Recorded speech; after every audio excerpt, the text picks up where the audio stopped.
Despite there only being a few killers in Forsaken, the developers themselves actually have a ton of killers that you may come across if they're in your game. So today we're going to be taking a look at these exclusive dev killers, starting with Sonic.exe. So Sonic.exe was going to be a killer in the world of Forsaken, but then they ended up being scrapped, possibly due to copyright reasons. They would have moves such as Godspeed, which does this. There is even an ability called Found You, in which Sonic.exe would be able to teleport behind a survivor. Yeah, this creature would have been insane to deal with in the world of Forsaken. Now, if you didn't know, Sonic.exe is based off of the Sonic.exe creepypasta, and as you can tell by its moves, it was actually going to be one of the fastest killers in the world of Forsaken. He was actually one of the first killers to be added to the game, along with Cool Kid and Slenderman. Again, though, Cool Kid and Slenderman would end up being removed due to testing purposes, with now Sonic.exe now being exclusive to developers only. Herobrine. So Herobrine is based off of the creepypasta, which was made for the video game Minecraft, and so the developers decided to add him in. Now, he more than likely will never actually be a killer that players will be able to get a hold of, mostly because a lot of his movesets are similar to Cool Kid's, with the additional teleport ability.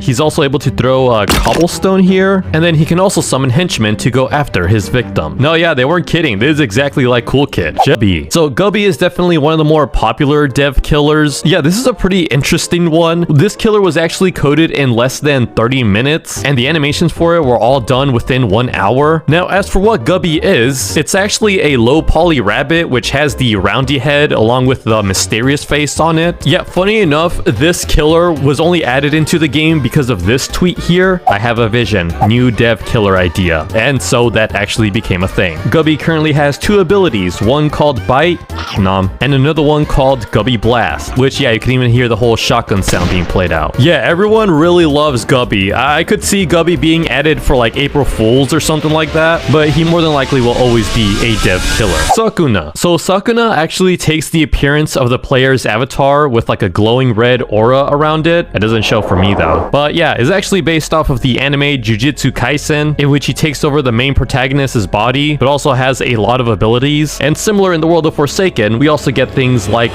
Dismantle here. We got Maul Shrine. Pretend like this is really cool. Oh, okay. And Cleave.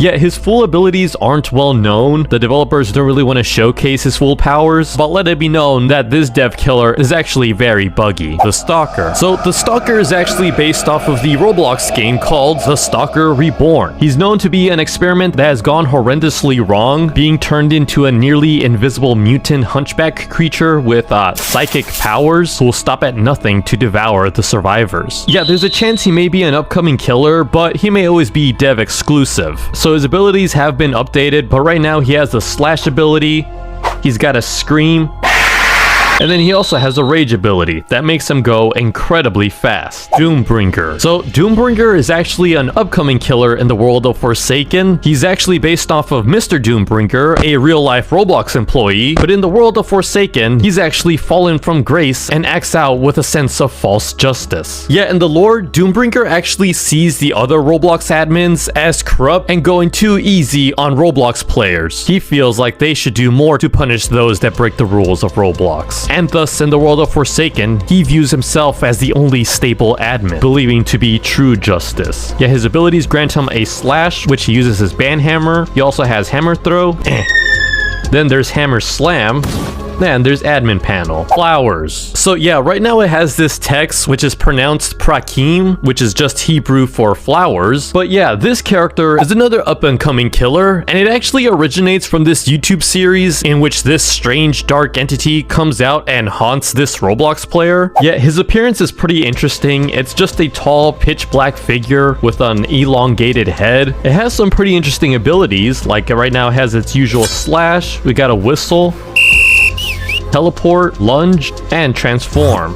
Now, as for its lore, it's known to not be a being or a person. It's typically referred to by it. It's said to have used to haunt the Roblox game Dodge the Teapot of Doom, where it would distort the game, and then followed by that, there would be cryptic text that says, "Do you hear the whistle? Cover the ears," and a horrifying imagery of the player's screen. Now, what's it actually doing in the world of Forsaken? We don't really know just yet, but we'll get more information upon closer to its release. Zombie King. So, Zombie King is both very tall and also very slow. I mean, he has the ability to run as well. One thing you'll notice though is that he only has one ability, and that's his slash, which is honestly not even the best thing. You could just kind of like swipe at people. But what makes Zombie King unique though is that any player that he kills, he has the ability to turn them into a zombie minion. It's actually a very unique ability and actually pretty cool because it'll give the players that died something to do while waiting for the game to end. Yet supposedly when the player dies and they respawn, they'll be able to turn into a normal zombie, a lava zombie, ice zombie, or other variants. Also, as for his design, this may likely change. Like for example, you may have noticed his placeholder image in which he's wearing Nike Jordans. Now, as for this creature, it's actually based off of the game Police vs. Zombies. Yeah, you can see the Zombie King right there. Actually, a lot of its designs is based off of different zombie games on Roblox. Yeah, boy. So, Bonk Boy is an interesting one. He's another exclusive dev killer in which he shares animations to that of Jason, and if it wasn't obvious, he has the same appearance as the Team Fortress 2 character. Yeah, he's pretty much a joke character. You can bonk other survivors. Currently, he only has two abilities. There's Slash and Raging Pace. Not too crazy, but I will say he is incredibly fast. King. So King is one of the largest killers in the game so far. Yeah, he originates from the Roblox game Combat Initiation, in which he appears as the mini-boss on Wave 35 of Act 1. Yeah, it's literally a Robloxian character controlling a giant mech suit. I mean, honestly, it's pretty crazy. So far, he only has one ability, which is Slash. As for his other abilities, they're currently being worked on. Yeah, honestly, this is a very cool killer and also will be playable to the other players once they figure out his full stats. Solemn Lament. So this is another exclusive killer that takes the appearance of your Roblox character. This time you'll notice that he has two guns. Now, instead of the standard Slash ability that most killers typically have, he's actually able to shoot at survivors. We also have another ability called Lock In. I mean, honestly, for the animation, this looks really cool, though unfortunately it is only dev exclusive. Yet Solemn Lament actually originates from Project Moon, specifically on Ego Sancho. So Sancho is this woman here with bright yellow hair. She's based off of a video game called Limbus Company. Now, the developers don't want the attack moves to be revealed, but it's also been theorized that their only attack move is literally just the animated punch ability. Earl King. So appearance-wise, this is one of my favorite dev exclusive killers, just because of how edgy he looks. He's got a giant great sword, a coffin on his back. Yeah, he's also based off of a character from the game Limbus Company. Currently, he has two moves. He has a Slash ability, which is actually kind of slow to use, and the animation itself is kind of broken. And then he has the Wild Hunt ability, which I think right now it's just kind of broken. Buster Brawler.